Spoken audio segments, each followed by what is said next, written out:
Dans cette vidéo, les mates, on voit les 5 questions que vous ne devez pas poser en entretien. Allez, top jingle!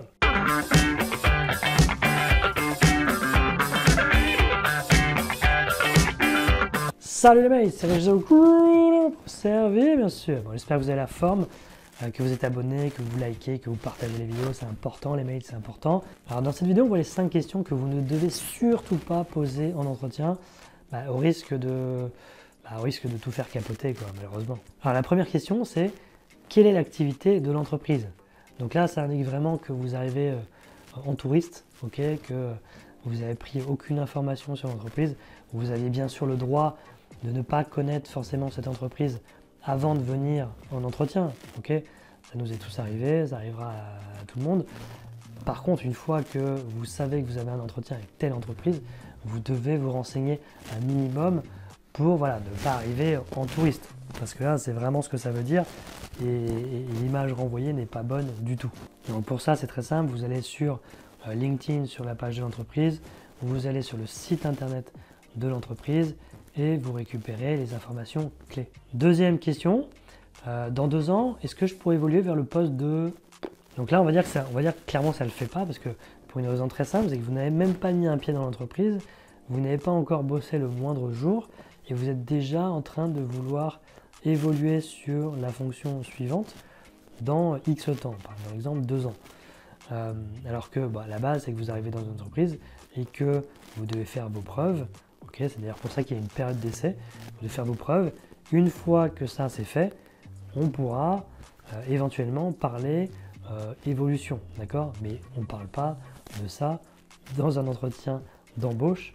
Sinon, ça risque d'énerver plus qu'autre chose la personne qui est en face de vous, qui, elle, a besoin de quelqu'un pour mener à bien des tâches sur un poste bien précis, okay, et pas un potentiel poste dans 2 ans. Troisième question, quels sont les horaires? Alors ça, c'est une question que je vous conseille vraiment pas de poser. Ce sera au recruteur d'en parler, bien évidemment, par la suite, mais c'est pas à vous de lancer la discussion sur ce terrain-là. Pourquoi? Parce que ça montre que potentiellement, si vous posez cette question, c'est-à-dire qu'il pourrait y avoir un blocage déjà en fonction de ce que ça va être. Par exemple, si c'est trop tôt le matin, peut-être ça va être un blocage. Si ça finit trop tard le soir, ça va être un blocage. Donc, ça peut se comprendre que ça puisse être un blocage, si vous avez une vie de famille, etc.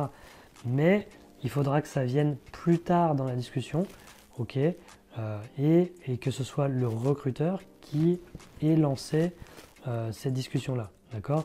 Il sait très bien que ça peut être quelque chose de bloquant, donc il y viendra et il vous demandera, tiens, en fait, j'espère que vous n'habitez pas trop loin ou que vous avez au moins une voiture parce qu'il faut commencer tôt le matin ou finir un peu plus tard le soir, ok? Quatrième question qui en englobe plusieurs, avez-vous une cantine, des tickets restaurants, une mutuelle? Ce sont des points qui doivent être abordés par un recruteur et c'est pas à vous de vous préoccuper de tout ça. C'est évident qu'il y a s'il n'y a pas de cantine, il y a des tickets restaurants, ok, mais ça ne doit pas être votre priorité dans un entretien, ok, que d'aborder ces points-là. Vous devez, votre priorité, c'est de savoir si le poste en question, si vous avez les compétences pour et si ça va vous plaire, d'accord? Ça, c'est pour ça que l'essentiel de la discussion de l'entretien doit porter sur ces 2 points-là.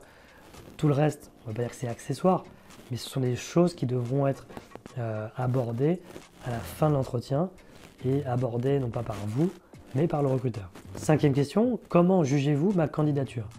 Moi, je ne vous conseille pas de poser cette question-là en fin d'entretien, d'accord? Parce que ça peut mettre le recruteur un peu mal à l'aise, parce qu'il n'a pas l'habitude de débriefer à chaud avec des candidats. C'est quelque chose qui ne se fait pas pour une bonne et simple raison, c'est que le recruteur, lui, voit plusieurs personnes. Donc déjà, pour se faire une idée sur vous, c'est aussi, il va se faire l'idée en fonction des autres personnes. Okay, ça se trouve, vous avez fait un très bon entretien, mais tout le monde aura fait un très bon entretien et les autres seront quand même meilleurs que vous. Okay, donc ça, il pourrait à la limite se positionner qu'une fois qu'il a vu tout le monde. Okay, et si vous passez en premier, c'est impossible. Et de toute manière, si le recruteur a vraiment flashé sur vous, vous allez vite le ressentir et il y aura des questions en fin d'entretien qui seront assez concrètes, du style quand êtes-vous disponible? Vous êtes vraiment bien intéressé par ce poste? Ou après on vous présente à d'autres membres de l'équipe, on vous présente un peu plus les locaux. Ça, c'est du très concret, ça veut dire que ça s'est très bien passé. Donc ça ne sert à rien de demander comment jugez-vous ma candidature? Et comme j'ai dit, si vous êtes le premier et qu'il reste du monde à passer, on ne pourra pas vous faire un retour. Donc de toute manière, avec cette question-là, soit vous n'aurez pas de réponse, soit vous allez mettre la personne mal à l'aise. Et donc voilà, c'est vraiment inutile de poser cette question. Voilà le mail, ce que je voulais dire sur les questions que vous ne devez pas poser.